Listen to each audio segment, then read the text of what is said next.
अस्सलाम वालेकुम।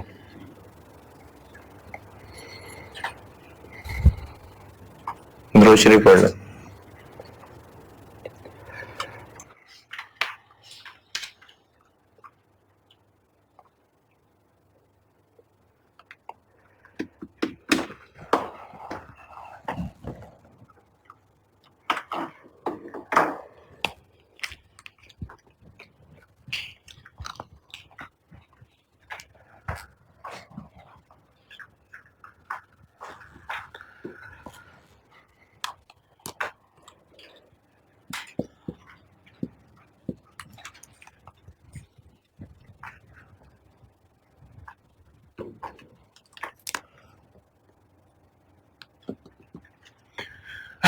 Cell and लीजबैक, जब ट्रांसफर इज अ सेल, और इसकी पहचान क्या है? Operating lease. जब ट्रांसफर इज अ सेल तो इसको अपनी बुक्स में से ये मशीन तो डीरेकग्नाइज करनी पड़ेगी क्योंकि ट्रांसफर इज अ सेल। इसमें आगे तीन सिनेरियोज हैं। एक सिनेरियो ये है कि सेल, और जाहिर है सेल अगर तो फिर लीज बैक भी फेयर मार्केट टर्म्स के ऊपर है। फेयर मार्केट टर्म्स के ऊपर से मुराद है कि ये जो बेच रहा है उसी वैल्यू पे बेच रहा है जो इस एसेट की फेयर वर्थ बनती है, और जो लीज बैक कर रहा है वो भी फेयर वर्थ के ऊपर ही कर रहा है, यानी जो मार्केट रेंटल्स वगैरह हैं वो भी फेयर हैं। जो वो इंटरेस्ट रेट चार्ज कर रहा है लीज रेंटल के लिए वो भाई फेयर वाले ही हैं। तो इसको हम कहेंगे कि ये सेल है फेयर टर्म्स के ऊपर। ये पहला सिनेरियो है, ये समझ लें।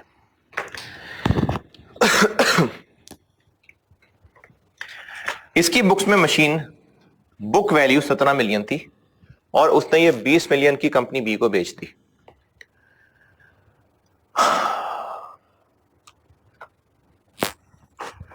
कैश डेबिट 20 और एसेट चूंकि बुक्स में से गया 17। बजाहिर कितना प्रॉफिट है? 3 का। लेकिन हम 3 नहीं रिकॉर्ड करेंगे, हम कुछ और रिकॉर्ड करेंगे। इसने मशीन बेची और लीज पे ले ली, तो इसने किया क्या कि पूरी मशीन 100% कंट्रोल वाली बेच दी, और इसको लीज पे लिया तो इसने कुछ राइट्स रिटेन कर लिए। दोबारा, पहले इसके पास मशीन जब थी तो ये मशीन को जो मर्जी करता, चाहे बेचता, चाहे तोड़ता, चाहे एक्सपेंड करता, 100% कंट्रोल इसका था। लेकिन जब इसने ये मशीन बेच दी तो वो जो 100% कंट्रोल था वो गया, लेकिन लीज बैक पे लेने से कुछ तो कंट्रोल है इसके पास। कंट्रोल नहीं कहते चलें, कुछ तो राइट्स आए ना इसके पास, कम से कम यूज तो करने का राइट है। और ये आपको, हाँ, लीज जब पढ़ाना शुरू किया था तो बताया था कि लीज है ही वो जो लेसी के पास कुछ कंट्रोल भी आए, उसकी मर्जी से एसेट इस्तेमाल हो सके। वो याद है रेंटे कार की मिसाल दी थी मैंने कि उसमें अगर हमने कोई पिक एंड ड्रॉप की सर्विस के लिए गाड़ी रेंट पे ली हुई है और वो लेसर कहता है जी रोज गाड़ी हमारी मर्जी की आएगी, तो फिर वो लीज नहीं है। तो लीज के लिए जरूरी है कि लेसी के पास हक हो कि वो उसको कैसे इस्तेमाल कर सकता है। लेसी के पास हक है कि वो उसको कैसे इस्तेमाल करे, डायरेक्ट टू यूज। ये डायरेक्ट कर सकता है कि कैसे यूज करना है। ये लीज में बताया था शुरू में। तो इसलिए पहले इसके पास मशीन का फुल कंट्रोल था, अब बेच दी और लीज पे वापस ले ली, तो अब मशीन का फुल कंट्रोल तो नहीं है लेकिन कुछ पार्शल तो है, या बिल्कुल ही नहीं है? कुछ है।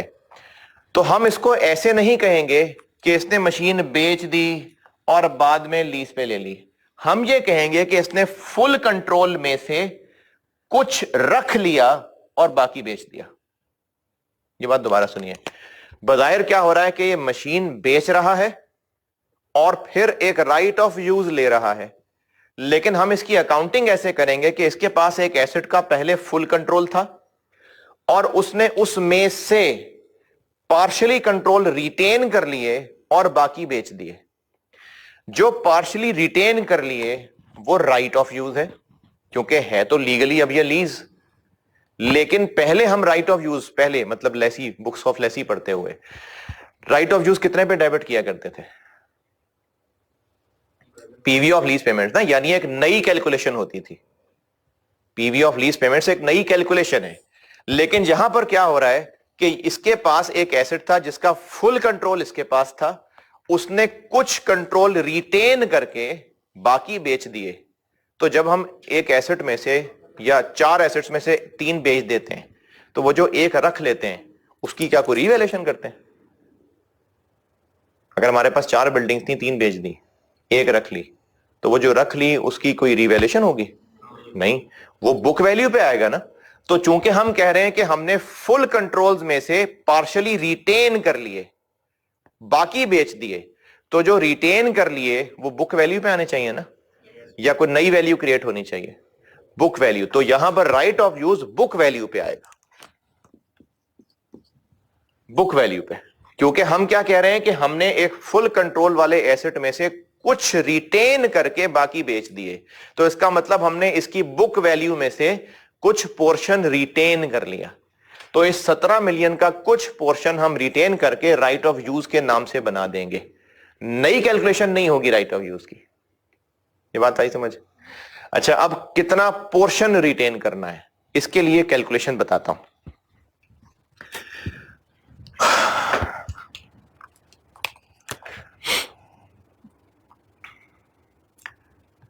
ये जो हम अब राइट ऑफ यूज ले रहे हैं, अगर sale and lease back ignore करके, यानी लीज बैक इग्नोर करके सादी लीज समझें, सादी लीज, तो ये एक राइट ऑफ यूज ले रहे हैं ना। तो उस राइट ऑफ यूज की उस वक्त इनिशियली फेयर वर्थ कैसे निकाली जाए? राइट ऑफ यूज की पीवी ऑफ लीज पेमेंट्स, यही करते हैं हम। तो इसकी पीवी ऑफ लीज पेमेंट्स निकाल लेते हैं। ये जो रेंटल्स हैं इनकी पीवी ऑफ लीज पेमेंट्स आ गई, लेट्स से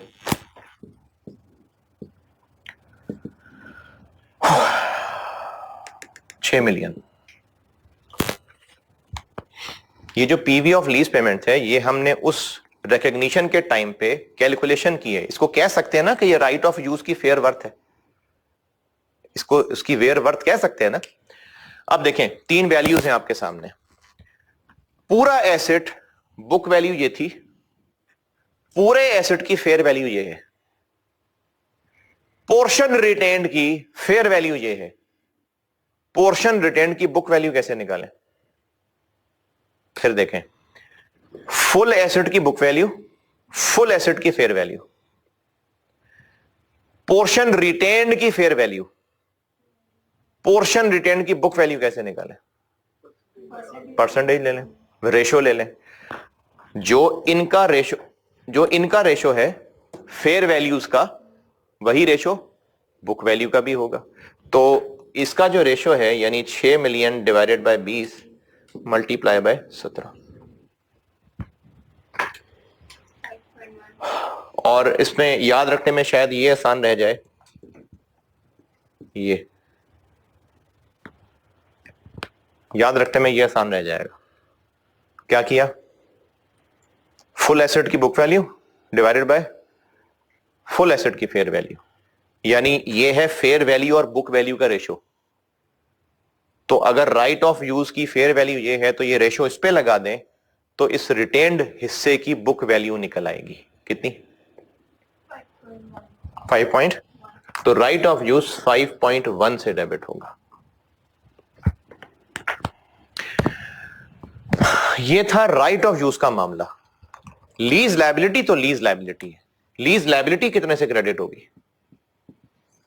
वो 6 से होगी, क्योंकि लीज लायबिलिटी तो अभी बन रही है और फाइनेंशियल लायबिलिटी को हमें PV of future cash flows पे बनाना चाहिए, तो ये तो 6 पे बनेगी। अब इसमें जो गेन लॉस है वो बैलेंस करके निकलेगा, ये निकलेगा शायद।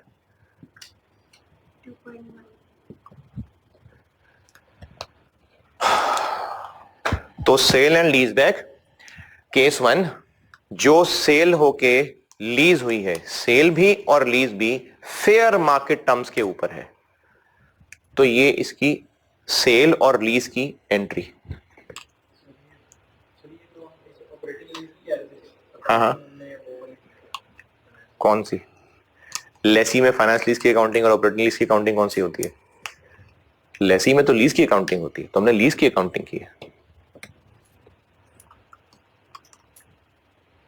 अच्छा, अब ये तो हो गया इनिशियल, सब्सिक्वेंटली क्या होगा?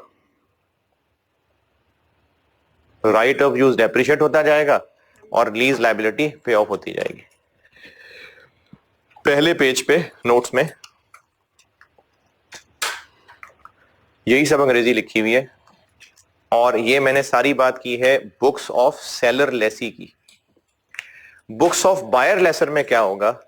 बायर लेसर में चूंकि ये सारा सौदा फेयर मार्केट टर्म्स पे हो रहा है, तो ये इसको एसेट खरीदना रिकॉर्ड करेगा और इसको लीज बैक नहीं, लीज ऑपरेटिंग के फाइनेंस ऑपरेटिंग, तो ये इसको खरीदना पीपीई रिकॉर्ड करेगा और लीज की ऑपरेटिंग लीज वाली नॉर्मल अकाउंटिंग फॉलो करेगा। ये पेज 1 पढ़ लें सारा।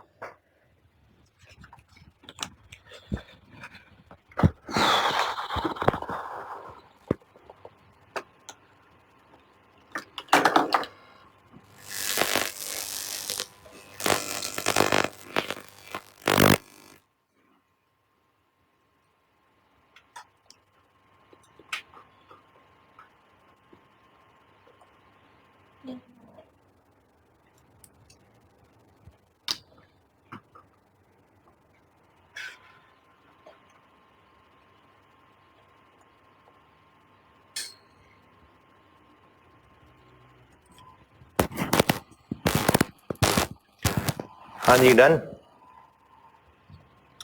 अच्छा, वैसे सॉल्व कर दें तो ज्यादा अच्छी बात है, लेकिन खैर है, आसान है।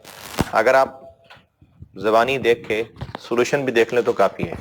सॉल्व कर दें तो बेस्ट है, लेकिन उसमें टाइम बहुत लगा देंगे, तो अगर आप देख भी लें तो वो भी काफी है। ये ईमान का कम तरीन दर्जा है कि अगर आप देख भी लें। प्रैक्टिस क्वेश्चन में से क्वेश्चन नंबर 1 और सॉल्यूशन अभी आपको वो फिजिकल क्लास वाले ग्रुप में भेज दिया है जी। प्रैक्टिस क्वेश्चन 1 कर दें तो अच्छा है। कम से कम कैमरे के उस पार वाली जो कॉम है वो तो जरूर कर दे। जो यहां जिंदा बैठे हैं वो चाहे ना करें, टाइम कम है। क्वेश्चन नंबर 1 सॉल्व कर दें तो अच्छा है। पॉज कर दें।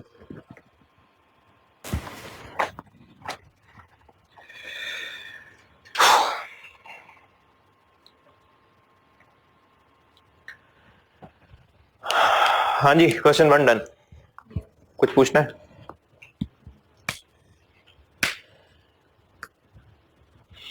तीसरा केस, दूसरा थोड़ा मुश्किल है, तीसरा आसान है। पहले तीसरा बताता हूं। 20 मिलियन का बेचा, लेकिन जो इसकी फेयर वैल्यू थी वो 22 मिलियन थी। बेचा 20 मिलियन का, लेकिन इसकी जो असल वर्थ थी वो 22 थी।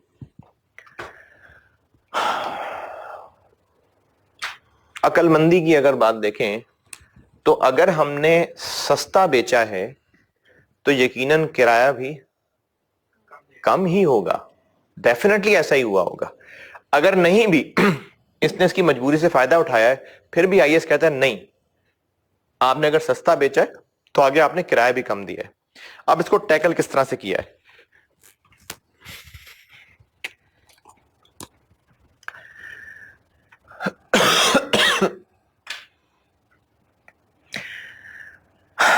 ये जो पीवी ऑफ लीज पेमेंट्स हैं, अभी मैंने जो से पहले केस 1 बताया था, इसको मैंने कहा था कि ये जो राइट ऑफ यूज है उसकी हम फेयर वैल्यू कह सकते हैं उसको, कि नहीं? पीवी ऑफ लीज पेमेंट्स को राइट ऑफ यूज जो हमने पोर्शन रिटेन किया उसकी फेयर वर्थ कह सकते हैं ना।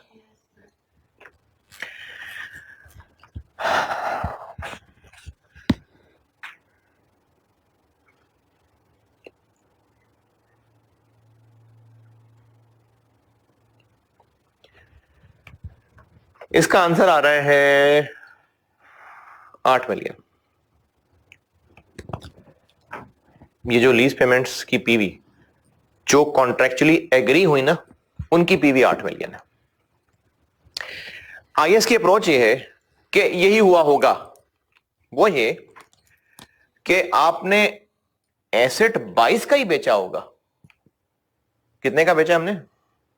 लेकिन आईएएस कहता नहीं, आपने 22 का बेचा होगा और आपको 22 ही वापस 22 ही कैश मिला होगा। फिर आपने कहा कि अच्छा चलो अब लीज की भी बात तय कर लें। जो लीज की वर्थ बनती होगी, जो वाकई लीज रेंटल होने चाहिए थे, उनकी जो पीवी बनती होगी वो 10 बनती होगी। ये आईएएस कह रहा है कि ये हुआ होगा। ये बात दोबारा सुने। 17 बुक वैल्यू वाला जिसकी फेयर वैल्यू 22 थी, हमने 20 पे बेच दिया। और आईएएस ये कह रहा है कि आप बेवकूफ नहीं बने, नहीं नहीं नहीं, असल में कुछ और हुआ है। आईएएस ये कह रहा है कि आपने 22 का ही बेचा है, आपको कैश 22 मिला, फिर लीज की तरफ आए और जो हमने मार्केट के हिसाब से इसका किराया लेना बनता था उसकी पीवी निकालते तो वो 10 बननी चाहिए थी, वो यकीनन 10 बनती होगी। तो हमने क्या किया कि वो जो 22 मिला था उसमें से 2 दे दिया। नहीं समझ आई बात? किसको दे दिया? गरीबों को दे दिया, इसी को दे दिया ना। दोबारा सुने। आईएएस की अप्रोच ये है कि ये एसेट आपने 20 बिलियन का जो बेचा है वो असल में आपने 20 का नहीं बेचा, आपने 22 का बेचा है। 22 का बेचा तो कैश आ गया 22 का बेच लिया, कैश आ गया 22, किससे आया? 20 है ना। फिर उसके बाद लीज की तरफ रुजू किया और यह हुआ कि जो हमने 3-2 साल जो भी थे, जो इस मशीन का लीज पे हम ले रहे थे, उसका जो फेयर रेंटल जो बनता था, उसकी जो पीवी बनती थी फेयर, वो 10 मिलियन बनती थी। अब बी ने कहा कि आइंदा तुमने मुझे जो किराया देना है उसकी वर्थ, उसकी वैल्यू तो 10 बनती है, मैंने तुमसे जो पैसे कल को रेंटल्स की शक्ल में लेने हैं उनकी पीवी 10 है। हमने कहा 2 अभी ले लो। तो वो जो 2 हमने फौरन दे दिया ना, तो हमारे पास नेट कैश कितना आया? 22 आया था, 2 फौरन पकड़ा दिया, 20 ना। आईएएस कहता है जी इसलिए आपको 20 मिला है। ये जो 2 आपने कम लिया है ना, आपने यकीनन इसको लीज की फौरन पेमेंट कर दी है, डाउन पेमेंट कर दिया आपने, असल में नहीं की है। लेकिन आईएएस इसको इस तरह से कंस्ट्रक्ट कर रहा है कि आपने एसेट 22 का ही बेचा है, जो 2 आपने कैश कम लिया है, असल में आपको वो 22 कैश मिला था और आपने फौरन डाउन पेमेंट पकड़ा दी 2 मिलियन। ये हुआ है, ठीक है। एसेट की फिर ये जो राइट ऑफ यूज है, जो हम कह रहे थे पोर्शन रिटेन्ड, इसकी फेयर वर्थ कितनी है फिर? 8 या 10? 10 ना।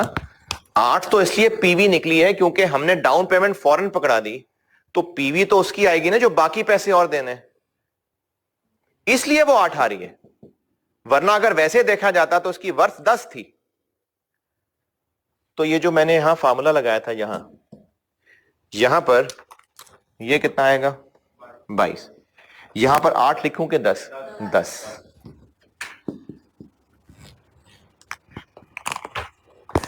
तो राइट ऑफ यूज डेबिट कितने से होगा? इस फार्मूले से। ये वही है जो पहले पढ़ा था। अब 10 के लिए क्या याद रख लें? PV of lease payments plus, अच्छा डाउन पेमेंट तो मैं समझाने के लिए कह रहा हूं ना, वरना डाउन पेमेंट नहीं है। वरना वो 2 मिलियन कैसे निकला? जो हम मार्केट टर्म से नीचे हैं, मार्केट टर्म से जितना नीचे है ना, ये 2 मिलियन 8 में ऐड होगा, फिर ये बनेगा, ठीक है। तो बाकी फिर ये अकाउंटिंग वैसे ही। अच्छा, लीज लायबिलिटी कितने से क्रेडिट हो? 10 से कि 8 से? वो 8 से, क्योंकि बाकी देने तो 8 ही है ना। ये 8 से और फिर बैलेंस करके ये प्रॉफिट या लॉस निकलेगा। ओके।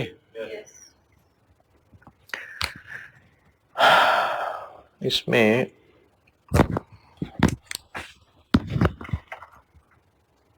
हाँ एक बात और,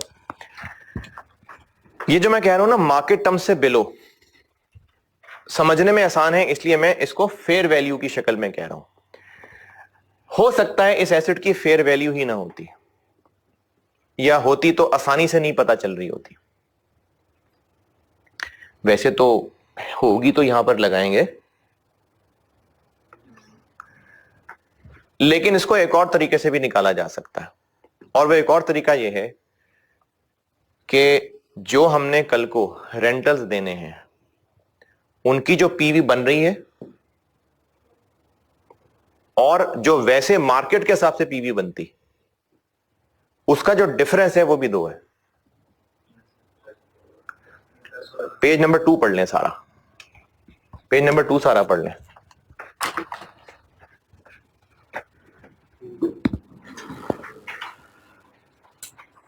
3 पेज 3 केस 3 बताया मैंने आपको पहले, क्योंकि केस 2 और टेक्निकल है तो मैंने पहले केस 3 बताया आपको।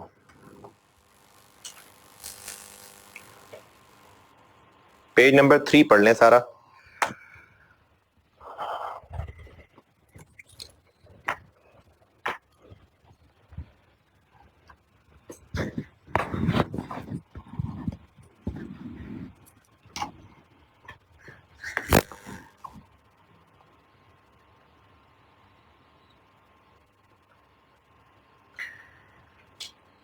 ये सेंटेंस खास तौर पे ये लेसर में काम आएगा, ये जो मैंने वर्किंग 1.1 में लिखा हुआ है कि ये जो बिलो मार्केट टर्म्स पोर्शन है ना, it shall be accounted for as a pre payment of lease, यानी डाउन पेमेंट समझ लें। ये लेसर में काम आएगी बात आपको।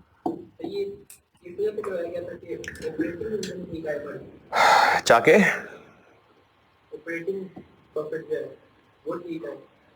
ऑपरेटिंग प्रॉफिट ठीक है, राइट ऑफ यूज की फिगर सही बने।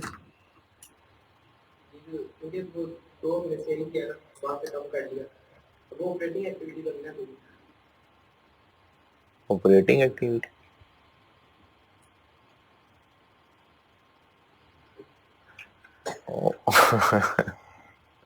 ऑपरेटिंग एक्टिविटी से क्या है इसका? अच्छा हाँ जी, पेज 3 पढ़ लिया। प्रैक्टिस क्वेश्चन 2 पे आइए, इसको मैं करता हूं सॉल्व सामने।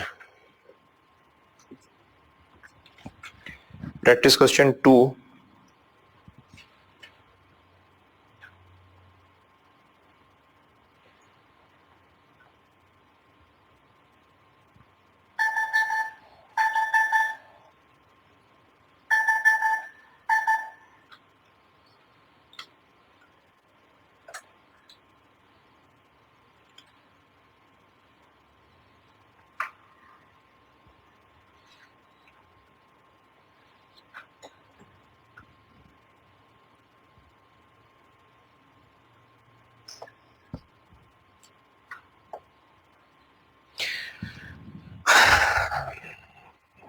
कौन सा सिनेरियो करूं उसमें से? सिनेरियो 3, क्योंकि इसकी फेयर वैल्यू जो है वो 16 लाख है और हम इसको 14 लाख का बेच रहे हैं।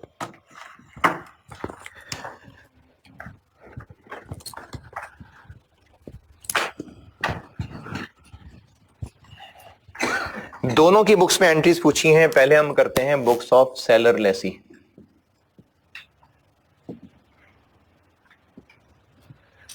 फर्स्ट कब? 19। कैश कितने से डेबिट?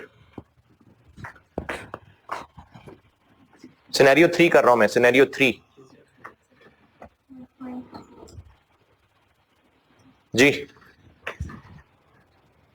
सिनेरियो 3 1.4। एसेट क्या है? बिल्डिंग, मशीन क्या है?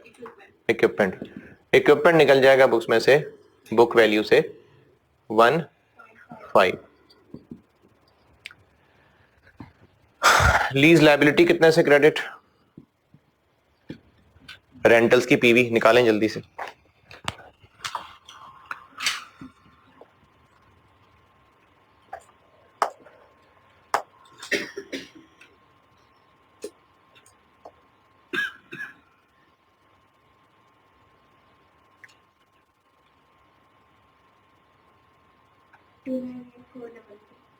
टू 98422 298 क्या 422। ये वो रेंटल्स हैं पावर 3 के साथ discounting.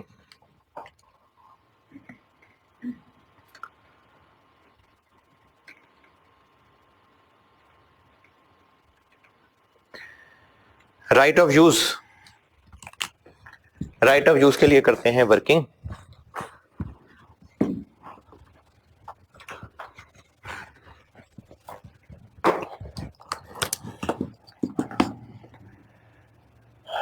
PV of lease payments 298,422 plus below market terms कितनी 2 लाख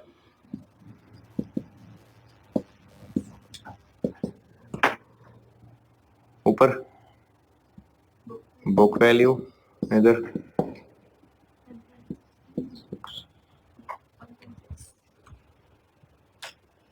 कितना बना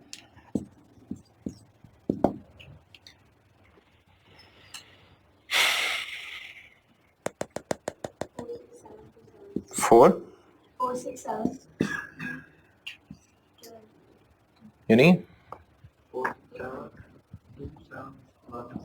271 right of use debit working 1 467,271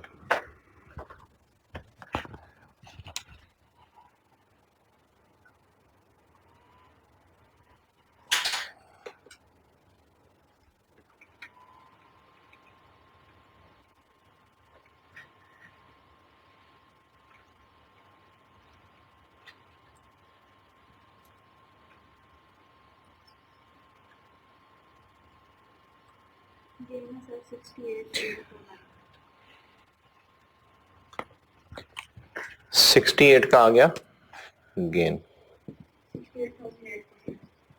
68,849 ये हो गई initial recognition.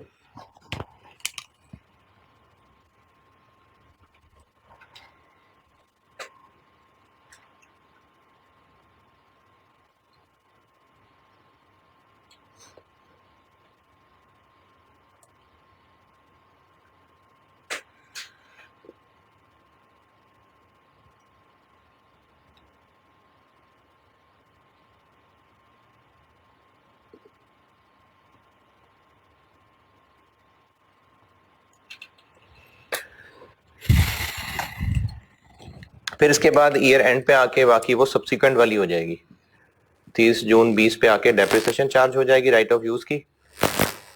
Right of use credit करना है राइट ऑफ यूज क्रेडिट कर दें, एक्यूमुलेटेड डेप्शन करना है एक्यूमुलेटेड डेप्शन कर दें, कोई मसला नहीं, कर लें राइट ऑफ यूज करना है तो 467,271 डिवाइडेड बाय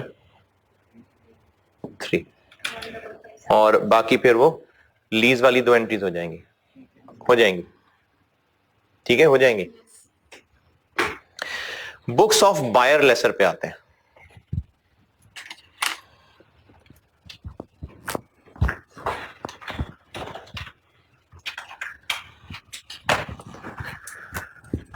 दो एंट्रीज मैंने नहीं की, वो लीज की पेमेंट वाली हो जाएंगी। एक फाइनेंस कॉस्ट आएगी, लीज लायबिलिटी क्रेडिट और lease liability debit cash credit 1 lakh जितना भी।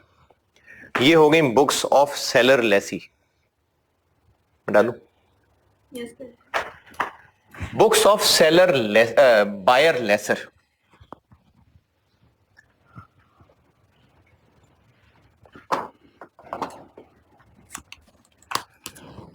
फर्स्ट जुलाई 19 को ये कैश दे कितना रहा है 1.4, तो कैश हो जाएगा क्रेडिट 1.4। इक्विपमेंट करते हैं डेबिट अभी। लेसर के लिए ये ऑपरेटिंग लीज है ना, तो ऑपरेटिंग लीज के लिए अकाउंटिंग का तरीका क्या होता है स्ट्रेट लाइन पे। तो इस एंट्री को छोड़ के मैं पहले ईयर एंड पे आता हूं।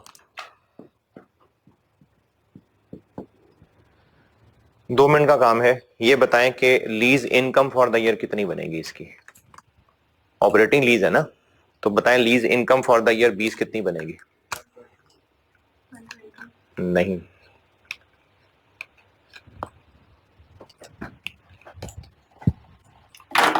फिर बता रहा हूं। मैंने कहा था कि वर्किंग 1.1 का पहला सेंटेंस गौर से पढ़िए, लेसर में काम आएगा।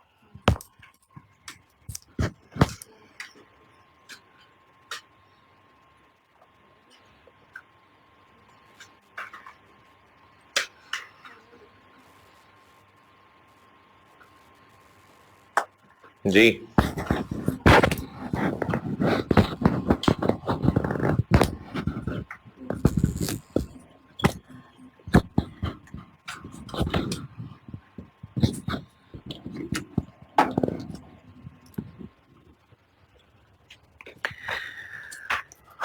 लेसर की लीज इनकम 1.8 बहुत सारे 6, क्योंकि ये जो 2 लाख है इसको हमने क्या ट्रीट करना है, प्री पेमेंट ऑफ लीज, यानी लीज ही की पेमेंट ट्रीट करना है। तो अब आप लेसर बन के सोचें, लेसर को एक तो 1,20,000 मिलने हैं 3, उसके अलावा ये 2 लाख मिला, ये किस बात का मिला है, लीज का ही तो मिला है। जब आईएएस कह रहा है कि it shall be accounted for as a pre payment of lease, तो लीज की पेमेंट ही है ना, प्री पेमेंट मतलब शुरू में दे रहे हैं तो लीज की पेमेंट, तो लेसर की इनकम ये निकलेगी डिवाइडेड बाय 3, 18666। अब बताएं पहली एंट्री क्या करूं, है इक्विपमेंट कितने से डेबिट होगा, 1.6 से, इक्विपमेंट डेबिट होगा 1.6 से, क्योंकि ये जो 2 लाख है ये तो उसको लीज इनकम का मिला है, ये इसकी लीज इनकम है, तो 2 लाख लीज इनकम क्रेडिट। उस वक्त लीज इनकम क्रेडिट साल के एंड पे देख लेंगे साहब। अब साल के एंड पे आ गए, एक तो कैश मजीद मिल गया, वो भी लीज इनकम में डाल दें, 1,20,000, क्योंकि आसान अकाउंटिंग यही है कि जो एक्सपेंस पे कर रहे हैं बस expense debit expense debit expense debit, साल के एंड पे देखेंगे कि प्रीपेड है कि एक्रूड है, जो पैसे मिल रहे हैं बस इनकम क्रेडिट, साल के एंड पे देखेंगे कि एडवांस है कि रिसीवेबल है। तो ये भी कैश, ये तो खैर चलें कैश गया है, लेकिन इक्विपमेंट जो हमें 2 लाख सस्ते में मिल रहा है, हम उसको 2 लाख को क्या कंसिडर कर रहे हैं, प्री पेमेंट ऑफ लीज ना, यानी लीज की पेमेंट कंसिडर कर रहे हैं, तो वो भी लीज इनकम में गया, और जो वाकई रेंटल है वो तो है ही है लीज इनकम।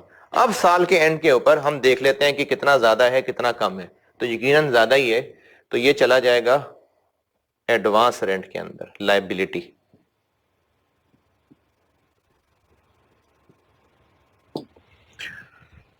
ये जो यहां 3,20,000 क्रेडिट चला गया है, रखना कितना है, सिर्फ 1,86 ना, तो वो निकाल दें तो बाकी एडवांस इनकम है, 3,20,000 माइनस 1,86, ये एडवांस इनकम हो जाएगी कितनी, 1,5।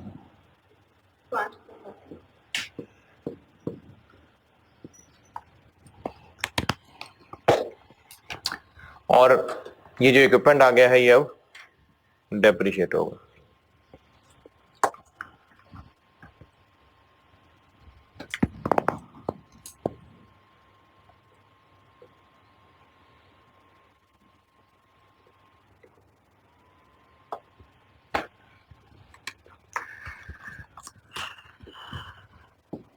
डेप्रिसिएशन डिवाइडेड बाय 20, ये books of seller lessee buyer lessor हो गया। इसको हजम कर लें, इसमें कुछ पूछना है तो पूछ लें, क्योंकि दूसरा केस जो है वो टेक्निकल है थोड़ा, और है हाँ, FR2 में वो वाकई औकात से बाहर था।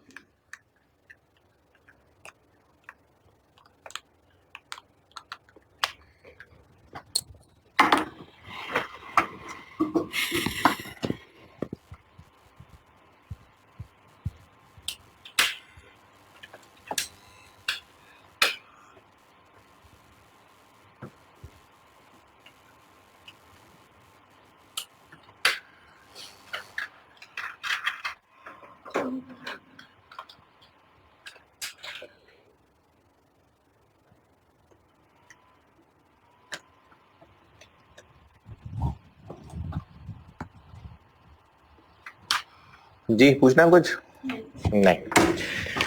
लास्ट केस 2,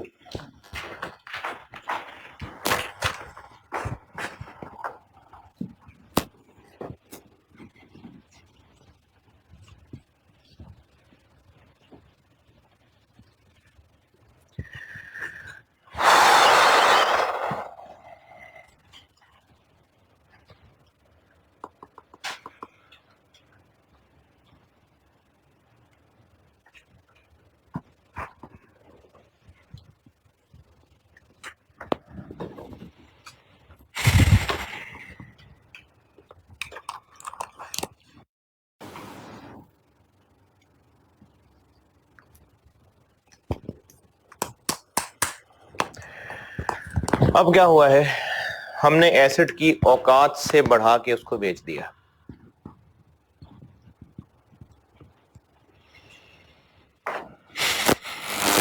ये जो एसेट हमने महंगा बेचा है तो कल को ये यकीनन रेंटल भी ज्यादा ही चार्ज करेगा,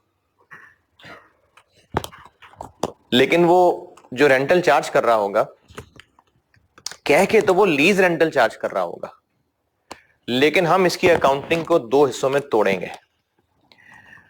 हम ये कहेंगे कि जितना पैसा उसने कल को रेंटल्स की शक्ल में लेना है, रेंटल्स की शक्ल में, लेट्स से उन कैश फ्लोज की, मैं लीज पेमेंट का वर्ड हटा के कैश फ्लोज कह देता हूं, जो कॉन्ट्रेक्चुअल कैश फ्लोज हैं उनकी पीवी अगर बन रही है 9 मिलियन, तो ये क्या है जो उसने कल को हमसे कैश लेना है उसकी पीवी।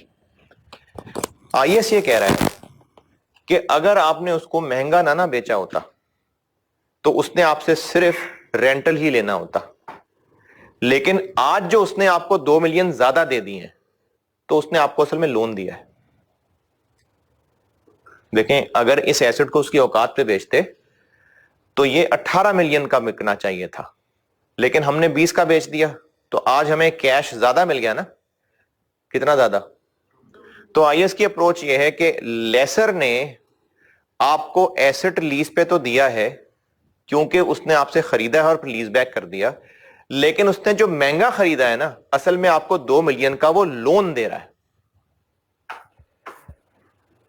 वरना औकात के मुताबिक 18 देने चाहिए। देखें, इसको आज मिल रहे हैं ना पैसे 20, तो उसको 2 मिलियन ज्यादा मिल रहे हैं, तो ये हम यकीनन उससे लोन ले रहे हैं। तो अगर लोन ले रहे हैं तो कल को वापस भी तो करना होगा, तो लोन की अकाउंटिंग आईएफआरएस 9, लीज की अकाउंटिंग आईएफआरएस 16, लेकिन लेसर जो हमें रेंट चार्ज कर रहा है, क्या वो ये कह के चार्ज कर रहा है कि इसमें इतना लोन है इतना लीज है? नहीं ना, हमें खुद टुकड़े करने पड़ेंगे उसके। हम ये करेंगे कि जो कैश फ्लोज एग्री हुए हैं, वो कैश फ्लोज एग्री हुए हैं let's say 2 million per year, ये उनकी पीवी बनी, नहीं 2.4, वो 2 वो वाला ना हो जाए। तो ये जो 2.4 हमने फ्यूचर रेंटल्स देने, रेंटल नहीं, जो फ्यूचर कैश फ्लो देना है, इसकी पीवी बनती है ये। लेकिन ये जो हमसे किराया चार्ज कर रहा है, क्या वाकई सिर्फ किराया चार्ज कर रहा है? नहीं, लोन भी रिकवर कर रहा है ना। तो इसकी जो पीवी बनी है ना 9 मिलियन, इसमें 2 मिलियन लोन का भी है। देखें, लोन जो उसने हमसे कल को वापस लेना है तो 2 मिलियन से तो ज्यादा ही लेगा ना, लेकिन उनकी जब पीवी निकालेंगे तो कितनी आएगी? 2। तो ये जो 9 मिलियन बनती है इन फ्यूचर कैश फ्लोज की पीवी, इसके दो हिस्से हैं। इसमें 2 मिलियन उस लोन की वजह से है जो आज उसने आपको दिया है। तो सही लीज की वर्थ कितनी है? 7। तो हम लोग अकाउंटिंग करते हुए लीज लायबिलिटी 9 की रिकॉर्ड नहीं करेंगे, 7 की रिकॉर्ड करेंगे और 2 मिलियन का लोन रिकॉर्ड करेंगे। नहीं जाग रहे हो? आज हमने महंगा बेचा तो हमें जो 2 मिलियन एक्स्ट्रा मिला, ये हमें यकीनन लोन मिला है, और उसने लोन दिया है, तरस खा के पैसे नहीं दिए। जब लोन दिया है तो फिर कल को वापस भी लेगा पैसे। तो अगर वो हमसे इतना हर साल किराया लेगा, किराया कह के लेगा, तो इसमें वो असल में किराया भी ले रहा होगा और वो जो 2 मिलियन का लोन दिया था वो भी वापस ले रहा होगा। इस सारे किराए की पीवी 9 मिलियन बन गई। अगर इसमें वो लोन भी वापस ले रहा है तो उसकी पीवी 2 मिलियन ही बनेगी ना, है ना। तो इस पूरे कैश फ्लोज की जो पीवी है वो 9 है, और उसमें से 2 उसने लोन का वापस लिया होगा यकीनन, तो फिर लीज के नाम पे उसने 7 मिलियन लेना होगा। तो हम आज लीज लायबिलिटी कितने से रिकॉर्ड करेंगे? 7 मिलियन से, और साथ एक फाइनेंशियल लायबिलिटी रिकॉर्ड करेंगे 2 मिलियन से। फाइनेंशियल लायबिलिटी की सब्सीक्वेंट मेजरमेंट आईएफआरएस 9 के मुताबिक होगी, हाल दो के उसमें भी टेबल ही बनता है। और इस 7 मिलियन की अकाउंटिंग अब चूंकि हमने इनको तोड़ दिया है तो फिर हमें इसको भी तोड़ना पड़ेगा। देखें इसको क्यों तोड़ना पड़ेगा, उसके लिए अलग डेबिट जाना है, इसके लिए अलग डेबिट जाना है, तो हमें इसको तोड़ना पड़ेगा। कैसे तोड़ें, किस रेशो में, 2 और 7 की रेशो में तोड़ लेंगे। तो हम इन रेंटल्स को 2 और 7 की रेशो में तोड़ लेंगे और कैश बेशक 2.4 इकट्ठे ही क्रेडिट किया करेंगे, लेकिन इसका पोर्शन इसमें डेबिट किया करेंगे और इसका पोर्शन इसमें डेबिट किया करेंगे। ठीक है, तो हमें रेंटल तोड़ना पड़ेगा। 2 आईएस इन्वॉल्व हो गए, इस पे IFRS 9, इस पे IFRS 16। दूसरी बात, राइट ऑफ यूज वाले फार्मूले में क्या यूज होगा, लीज का जो असल राइट है उसकी वर्थ कितनी है, 9 के साथ 7। तो वो जो हम राइट ऑफ यूज का फार्मूला लगाते हैं इनटू 20 ओवर नहीं इनटू 17/18 मल्टीप्लाई क्या करूं, 9 के 7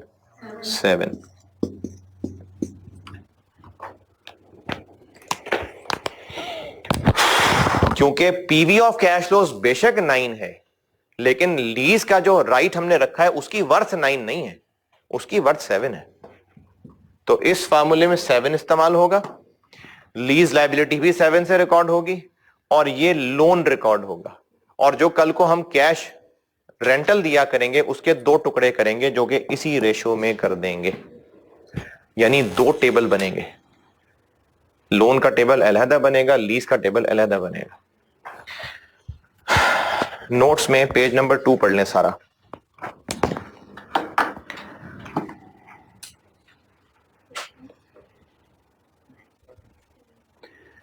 पेज नंबर 2 पढ़ लीजिए।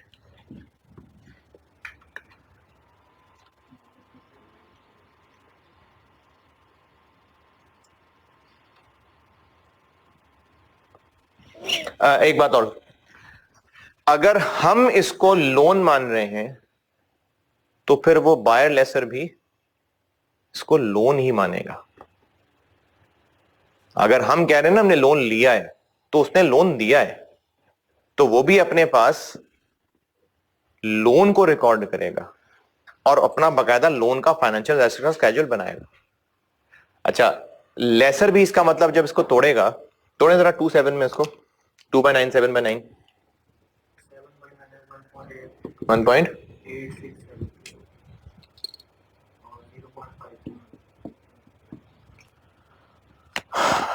लेसर भी फिर इसको तोड़ेगा, ये क्या हो रहा होगा उसका, ये 7/9 तोड़ा है। जब वो कल को कैश रिसीव करेगा तो इतना रिसीव करेगा ना, लेकिन इसको मानेगा वो लीज इनकम और ये फाइनेंशियल एसेट की रिकवरी। ये लीज इनकम ऑपरेटिंग, ये फाइनेंशियल एसेट की रिकवरी। IFRS 9 पेज 3 सारा पढ़ लें, पेज 2 सारा पढ़ लीजिए।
सवाल का सिनेरियो 2,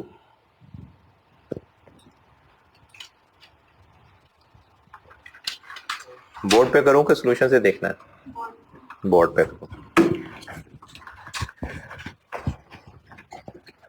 कैश कितने से डेबिट? बुक्स ऑफ, क्वेश्चन 2 का सिनेरियो 2 कर रहा हूं, 2 बुक्स ऑफ सेलर लेसी 1 जुलाई 19, कैश कितना मिल रहा है? 1.7। Right of use debit, equipment credit 1.5, lease liability credit और financial liability credit. Financial liability कितने से क्रेडिट? लोन कितना ले रहे हैं हम? औकात से कितना महंगा बेच रहे हैं? 1 lakh.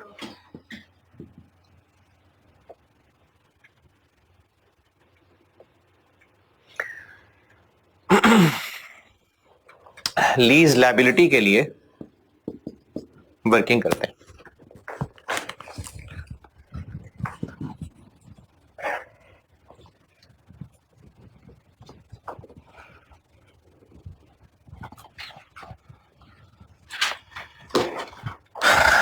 PV of cash flows कितने हैं? जो रेंटल कह के दिए हुए हैं लेकिन हैं तो वो कैश फ्लोज जो मिलने हैं।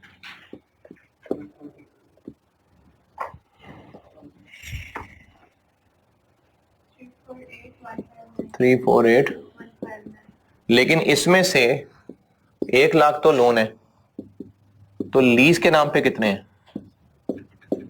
2 4, कैलकुलेटर की जरूरत है?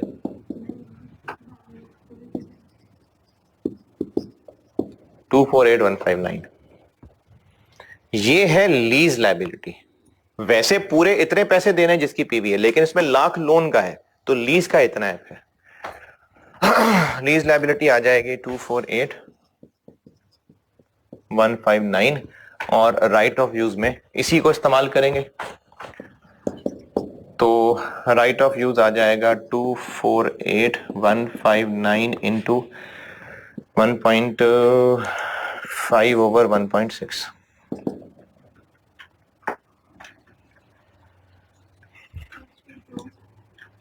232,649, ये आ गया राइट ऑफ यूज।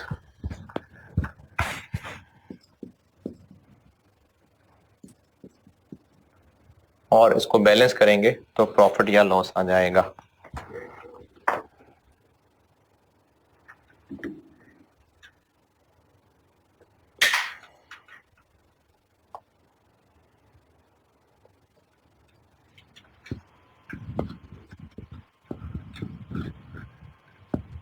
जी,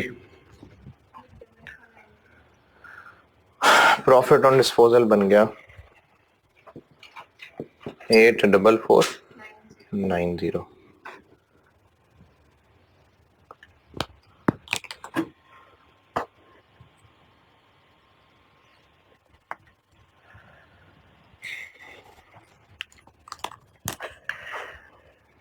जून पे एक इंटरेस्ट एक्सपेंस होना है लोन पे, एक इंटरेस्ट एक्सपेंस होना है लीज लायबिलिटी पे, और मिला के एक ही कह देते हैं इंटरेस्ट एक्सपेंस। लीज पे कितना होना है? रेट 10% है शायद। लीज पे होना है 24816 और लोन पे होना है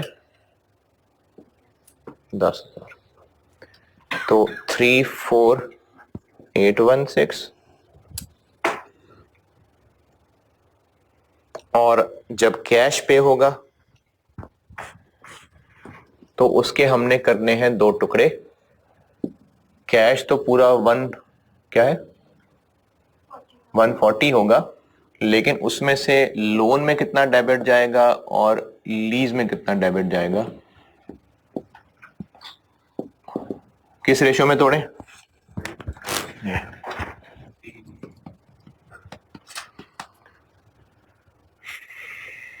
140 को इस रेशियो में तोड़ेंगे। लाख वाला हिस्सा लोन में और ये वाला हिस्सा लीज लायबिलिटी में। 140,000 इंटू 1 लाख डिवाइडेड बाय 348,159 4 और बाकी 9 9 7 8 9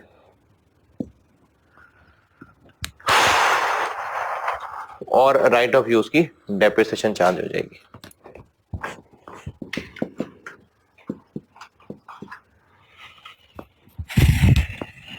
ये हो गया सेलर लेसी।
बायर लेसर,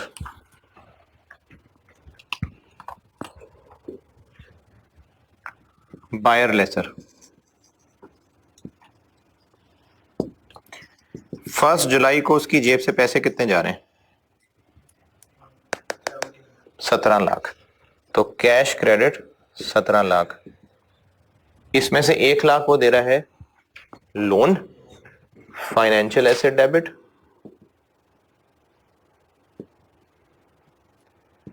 तो पीपीई उसका फिर वही 16 लाख ही है।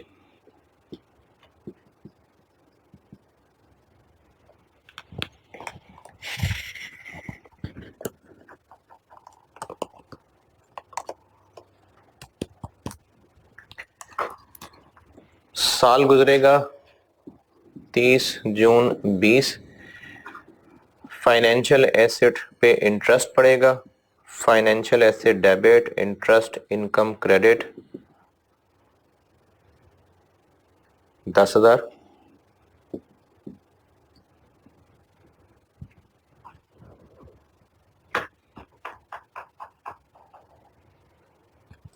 कैश की क्या एंट्री होगी? अरे जबरदस्त, कैश डेबिट हो जाएगा, वाह। 140 से क्रेडिट क्या होगा? फाइनेंशियल एसेट कितना थोड़ा?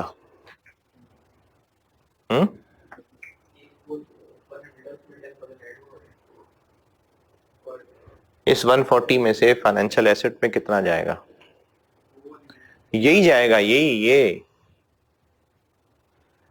देखें, उसने लोन लिया है 1 लाख का, इसने लोन दिया है 1 लाख का, तो वो जितनी किस्त लोन की वापस कर रहा है ये उतनी ही किस्त रिसीव कर रहा है, क्योंकि वहां भी इंटरेस्ट कितना लगा है? 10%, यहां भी 10% लगा है, तो वही वाली इंस्टॉलमेंट है। इसके अगेंस्ट फाइनेंशियल एसेट क्रेडिट होगा 40211 और बाकी इसके लिए लीज इनकम है 99789 और डेप्रिसिएशन की एंट्री हो जाएगी।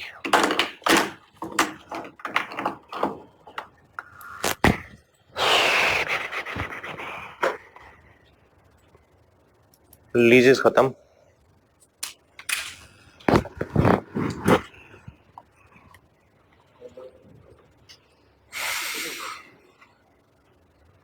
बस यही जो इसमें एक सवाल रह गया वो कर लीजिएगा।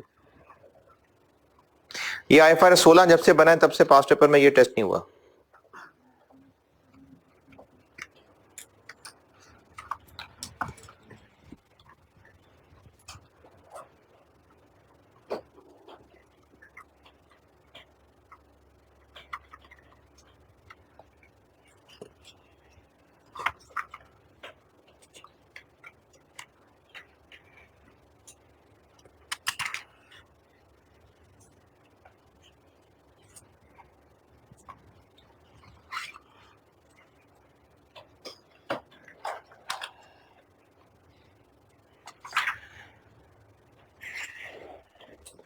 बनी इसराइल की कौम में ना एक वाकया है, कुरान पाक का वाकया है। एक कौम थी, उसको अल्लाह ने हुक्म दिया था कि हफ्ते के दिन मछली नहीं पकड़नी, और ये उनकी आजमाइश थी। तो वो लोग बड़े चालाक बने, उन्होंने क्या किया कि हफ्ते को, और अल्लाह ताला उनका इम्तिहान लेता था कि हफ्ते को मछलियां ज्यादा आ जाती थी, तो उन्होंने फिर ये चालाकी की कि हफ्ते को जाल छल फिट कर देते थे मछलियां नहीं पकड़ते थे, और फिर चूंकि जाल फिट कर दिया होता तो मछलियां फंस जाती थी, वो फिर अगले दिन पकड़ते थे। इस गुनाह पे, अल्लाह से चालाकी लगा रहे हैं, इस गुनाह पे उस कौम के 3 टुकड़े हो गए थे। एक वो लोग जो ये हरकतें कर रहे थे, एक वो लोग जो बॉदर ही नहीं कर रहे थे, जो मर्जी होता है होता रहे, और एक वो लोग जो इनको रोकते थे। जब इस कौम पे अजाब आया तो वो जो लोग रोकते थे ना, वो बचे बस। जो गुनाह करते थे वो भी, और जो कुछ नहीं कहते थे वो भी बंदर और सुअर बन गए थे।